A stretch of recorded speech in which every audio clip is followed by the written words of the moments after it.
Little Women by Louisa May Alcott. Chapter 6. Beth finds the palace beautiful. The big house did prove a palace beautiful, though it took some time for all to get in, and Beth found it very hard to pass the lions. Old Mr. Lawrence was the biggest one, but after he had called, said something funny or kind to each one of the girls, and talked over old times with their mother, nobody felt much afraid of him, except timid Beth. The other line was the fact that they were poor and Laurie rich, for this made them shy of accepting favors which they could not return. But after a while they found that he considered them the benefactors, and could not do enough to show how grateful he was for Mrs. March's motherly welcome, their cheerful society, and the comfort he took in that humble home of theirs. So they soon forgot their pride, and interchanged kindnesses without stopping to think which was the greater. All sorts of pleasant things happened about that time, for the new friendship flourished like grass in spring. Everyone liked Laurie, and he privately informed his tutor that the Marches were regularly splendid girls. With the delightful enthusiasm of youth, they took the solitary boy into their midst and made much of him, and he found something very charming in the innocent companionship of these simple-hearted girls. Never having known mother or sisters, he was quick to feel the influences they brought about him, and their busy, lively ways made him ashamed of the indolent life he led. He was tired of books, and found people so interesting now that Mr. Brooke was obliged to make very unsatisfactory reports, for Laurie was always playing truant and running over to the Marches. "Never mind, let him take a holiday and make it up afterwards," said the old gentleman. "The good lady next door says he is studying too hard and needs young society, amusement, and exercise. I suspect she is right, and that I've been coddling the fellow as if I'd been his grandmother. Let him do what he likes so long as he is happy. He can't get into mischief in that little nunnery over there, and Mrs. March is doing more for him than we can." What good times they had, to be sure! Such plays and tableaux, such sleigh rides and skating frolics, such pleasant evenings in the old parlor, and now and then such gay little parties at the great house. Meg could walk in the conservatory whenever she liked and revel in bouquets. Jo browsed over the new library voraciously, and convulsed the old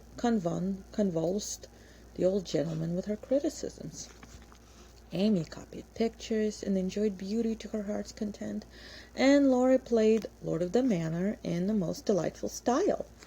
But Beth, though yearning for the grand piano, could not pluck up the courage to go to the mansion of bliss, as Meg called it. She went once with Jo, but the old gentleman, not being aware of her infirmity, stared at her so hard from under his heavy eyebrows and said, "Hey!" so loud that he frightened her so much her feet chattered to the floor as she told her mother, and she ran away, declaring she would never go there any more, not even for the dear piano. No persuasions or enticements could overcome her fear, till, the fact coming to Mr. Lawrence's ears in some mysterious way, he set about mending matters. During one of the brief calls he made, he artfully led the conversation to music, and talked away about great singers whom he had seen, fine organs he had heard, and told such charming anecdotes that Beth found it impossible to stay in her distant corner, but crept nearer and nearer as if fascinated. At the back of his chair she stopped and stood listening, with her great eyes wide open, and her cheeks red with excitement of this unusual performance.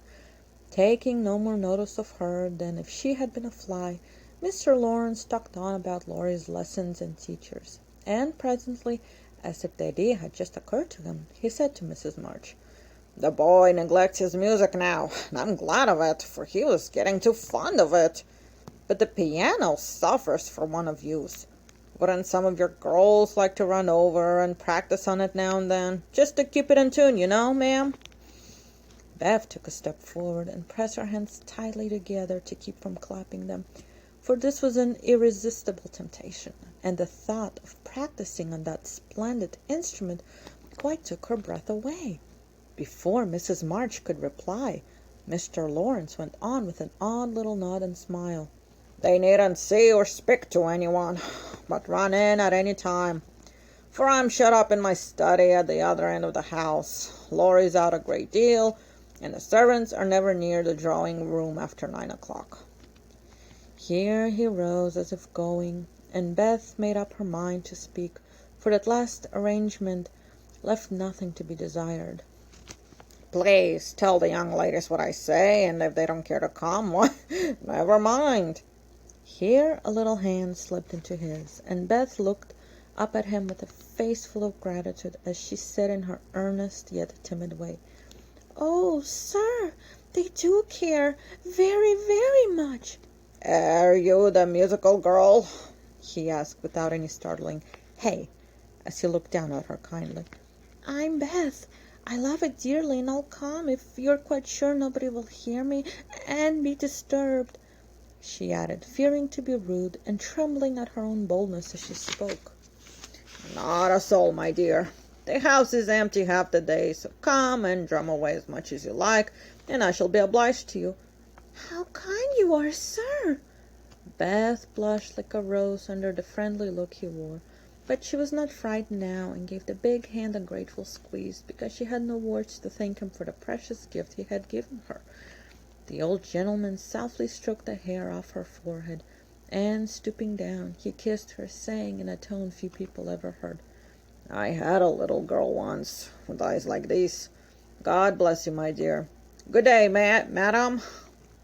And away he went in a great hurry. Beth had a rapture with her mother, and then rushed up to impart the glorious news to her family of invalids, as the girls were not at home. How blithely she sang that evening, and how they all laughed at her, because she woke Amy in the night by playing the piano on her face in her sleep. Next day, having seen both the old and young gentlemen out of the house, Beth, after 2 or 3 retreats, fairly got in at the side door, and made her way as noiselessly as any mouse to the drawing-room where her idol stood. Quite by accident, of course, some pretty, easy music lay on the piano, and with trembling fingers and frequent stops to listen and look about, Beth at last touched the great instrument, and straightway forgot her fear, herself, and everything else but the unspeakable delight which the music gave her, for it was like the voice of a beloved friend.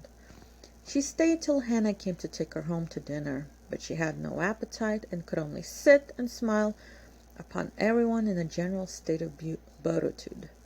After that, the little brown hood slipped through the hedge nearly every day, and the great drawing-room was haunted by a tuneful spirit that came and went unseen. She never knew that Mr. Lawrence often opened his study door to hear the old-fashioned airs he liked. She never saw Laurie mount guard in the hall to warn the servants away.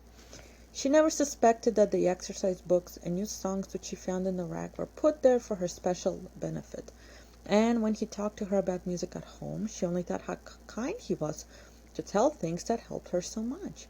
So she enjoyed herself heartily, and found, what isn't always the case, that her granted wish was all she had hoped. Perhaps it was because she was so grateful for this blessing that a greater was given to her. At any rate, she deserved both. "Mother, I'm going to work Mr. Lawrence a pair of slippers. He is so kind to me, I must thank him, and I don't know any other way. Can I do it?" asked Beth, a few weeks after the eventful call of his. "Yes, dear, it will please him very much, and be a nice way of thanking him. The girls will help you about them, and I will pay for the making up," replied Mrs. March, who took peculiar pleasure in granting Beth's requests, because she so seldom asked anything for herself. After many serious discussions with Meg and Joe, the pattern was chosen, the materials bought, and the slippers begun. A cluster of grave yet cheerful pansies on a deeper purple ground was pronounced very appropriate and pretty, and Beth worked away early and late, with occasional lifts over hard parts. She was a nimble little needlewoman, and they were finished before anyone else got tired of them. Then she wrote a very short, simple note, and with Laurie's help got them smuggled onto the study table one morning before the old gentleman was up. When this excitement was over, Beth waited to see what would happen. All that day passed, and a part of the next, before any acknowledgment arrived, and she was beginning to fear she had offended her crotchety friend. On the afternoon of the second day, she went out to do an errand, and give poor Joanna, the invalid doll, her daily exercise. As she came up the street on her return, she saw 3, yes, 4, heads popping in and out of the parlor windows, and the moment they saw her, several hands were waved, and several joyful voices screamed, "Here's a letter from the old gentleman! Come quick and read it!" "Oh, Beth, he sent you!" began Amy, gesticulating with unseemly energy, but she got no further, for Joe quenched her by slamming down the window.